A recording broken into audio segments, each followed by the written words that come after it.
Live. Hi everyone, welcome back to the Student Game Showcase. This is Jason. My name is Anuj, I'm the webmaster again, and we are here with Kira. Would you like to introduce yourself? Hi guys, I'm Winnie, and I'm the maker of Kira. Awesome. So you can get started with the game. We can either showcase the video first, or we can ask questions while the video is playing. But first, feel free to show the video. Cool. Just a little information about Kira. It means shining in Japanese, and they're named after those creatures. They have glitter wings. Those are Kiras, and I'm gonna mention their names a lot during the gameplays. This is a pre-recording the video of the gameplay. I'm gonna explain the details of the game along the way. And welcome to the world of Kira. And then first is the game setup. This game is built on tabletop simulator. When you get to the game, it will ask you how many players and then the time length you want to play this game. In this case, I pick 3 players, and then so there will be 3 islands show up, and then each has different Kira creatures on the island. And in later gameplay, I'm gonna pick this island. There will be a bear island, and then you will see what happens to that. Was this game developed only by you, or was it developed on a team? Only by me. Oh, awesome! Oh my god, that's super cool.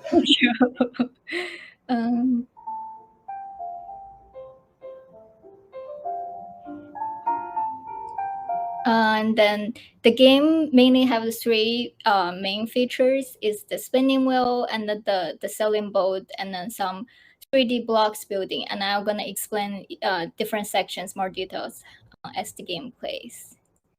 And then I'm also gonna show a quick disclaimer about this game. Maybe you all can guess it. This game is designed for primary school age children, like 4 to 7-year-old, like really small kids. And then some parent or teacher assistant may be required for technical support. And then for the spinning wheel, actually, there's a quick story I should mention about the game before I jump in more details about the features. So the story is like a big storm happens on this world, and then a lot of Kira baby lost their way to their home. So you can see different islands actually have non-native babies not matching with their parent Kira. So for this island, I'm gonna use this one's have big bear, but the babies are bunnies, so they have to find their way home. The player, your job is to help them transport them back to their motherland, and you're gonna use this boat. In this world, the boat is powered by knowledge, and how do you power that is using this spinning wheel that will generate questions along the way. So for the I love the setup. Like that's really cool. Thank you. So here I pick an island, and then my you will see my mouse turn into that associate color. So it's blue, and then will be blue, and that will also generate cards associated with the color coded island. To play the spinning wheel, you're gonna use the flicker tool on the side here. I'm gonna demo that in a sec. So flicker tool, do a quick flick, and then I'll land it to a question. Okay, we did not realize that was a tool. We just kind of threw it around and hope for the best in our gameplay. Right. That's good I to think know. You can also use the selection tool, but the flicker tool is like the tool you can really spin really fast. Got it. I'm glad I'm demoing so people can know that. So in this case, it's landing on word question, and then yeah. So the star color also associated with the different question here. You can also drag question from the star or click on deal. It will automatically deal a card for you. in this case, I get a worse problem, and then I think the answer is yes. So I get the correct answer. Now my boat is powered up, so I can transport those babies. Before I do that, there's the expansion features I added in further. So here you're gonna stamp on your wheel face. In this case, I get the word problem, so I will stamp a bear on the word section. And I'm gonna explain the expansion pack in later. And then let's continue on. So next step is about the sailing the boat. So navigating the boat. It's very easy to navigate the boat here. You basically load the baby you want to transport, and then so this is the bunny you're gonna transport back to the motherland. The bunny island is over here. So you load the bunny on the boat, and the boat will automatically start. Here you can use the Q and E to change direction of the boat, and then the boat will be stopped when they hit the island, or you can also stop it by L to lock the boat. It will stop. Okay. Now you can unload the baby. Yay, it's back to its homeland. And then before you go, the mother will thank you for transport the baby back safely, so they will reward with a surprise. Here I get a stamp. Oh. So I'll explain more about the 3 block buildings associated with the rewards you get from the big Kirakiras. So there will be 5 kinds, probably more in future development. There will be different type of a flower topper, a stem, a pot. And you can use those to build this pot of flower.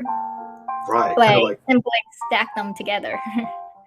Right. Kind of. This is just like for kids to kind of explore their own creativity while they play. Yes, and then I have some goofy ones. Like the flip side of this is a bunch of fish heads. Oh, that's really cool. Thanks. So I'll show more stacking here, I think. Yeah, simply stacking them. And in the expansion pack, there will be more use for those flowers, the pot of flowers. So that's the main 3 feature in the basic game. And then that's the expansion content. I'm still working on it. They're basically kind of expansion of the features that I have right now. First is the stamping. Here I have an example of like you got the full wheel face stamped with the correct question. So that means that you answer, here I have 3 subjects, you answer at least 1 question from each subject, and you get like the full wheel face filled up. And then you're gonna unlock gardener, the bear over here. Oh. So this diva bear like to collect your pot of flowers, and then you'll be rewarded with a rainbow worm over here. Oh, got it. That's really cool. Oh, so there's like a double layer to wanting to build, because then you get to bring the bear over. Yes. That's super cool. Thank you.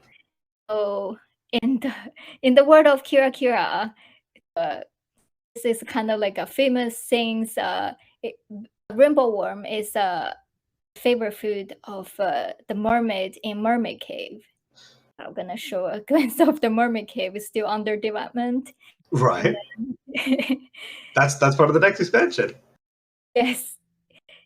And then I'm thinking probably gonna be some mini games, or more like a challenge question for kids they can answer. Or I'm thinking like borrow the idea from Mario Party, where you have the Bowser blast. You push different lever, and then you probably get bombed or something. Right, like some form of mini game, almost like Mario Party. That would be really interesting. That would be a really cool addition. I think they'll end up creating some sort of like a little bit of competition that's not competition, right, but just like something that'll be a change of pace. I think that'll be a really cool addition. Thank you. And then that'll be like the hungry mermaid, and then I'll show the angry mermaid in a sec. Oh no! Here is angry. And that's all for Kira. Thank you for the opportunity. No worries. We can ask a couple questions about the game just before signing off. But I'd like to ask, what was the most difficult part of development for this game? Because you said that you did all this by yourself, and that's a lot. Like there were a lot of 3D models. So what did you find to be the most difficult? Yeah, the difficult, like I mentioned, is a solo project. It actually started with this school project. We're just building stuff on using tabletop simulator. And then more I digging, I found it's really fun, like a lot of cool tools. But also because it's personal project, I get questions and problems, and I really don't know who I can ask. So I kind of just with a chicken with head cut off, and just searching questions randomly on the internet. But along the way, I learned so much. It's really rewarding. Honestly, part of it is just knowing what to look up, like what like your how issue do I is. type out the keyword? Like sometimes the question is not really generated correctly. Yeah, definitely. How has the game changed over time from the original conception to what it is now, or has it changed a lot? Yeah, it has, because we're all focused on building a board game. So my mind all said like really 2D and then not that much 3D assets. Just some point that I just feel like I need to kind of erase and detach with my original idea. That actually is also a part of challenge. Like I grew too attached to a certain idea, and I just feel so stuck, and then hard to back off from the original ones. There's a lot of changes, like from 2D and more 3 elements and more interactive. And then the players moving around the board is not just limited to like the traditional step-by-step rolling of dice. I get rid of the dice. Yeah. Like moving from 2D to 3D does sound like a lot, and I think it was successful. Characters like models are super, like they're very playful. We really like that element of it. Thanks. So definitely. With that, I think that would be the last question. That isn't. Is there anybody that you would like to shout out? Anybody that you'd like to give a thanks to? Anything like that? Yes, I definitely would love to shout out to my professor, Professor Patricia Beckman. She introduced, like, this is her first year using this tool, tabletop simulator. For her, it's like a try and error, and then just learning with us. And I found this tool is really fun. Mostly people know this tool as just like a app on STEM. You play board games, and now like modeling games in this tool actually really fun too. Right, definitely. Like tabletop is it's a really versatile tool as well. So that's. Right. I think we also see like people build stuff like crazy stuff on. We actually had another tabletop game yesterday, Matanza. So she's my classmate. Oh, I really? recommend her to participate. Yeah, I was really impressed about her work. Like you need to let more people know about this game. That's really cool to see. Actually, we're glad to be able to showcase both the games then. Thank you. Awesome. And with that was Kira. Thank you to Winnie for taking the time to speak with us. This will be available also on the website. We'll be linking to the Steam workshop page. And yeah, thank you for speaking with us. Thank you all. Yeah, no, up next we have Taka from San Jose State, so stay tuned. We'll be right back.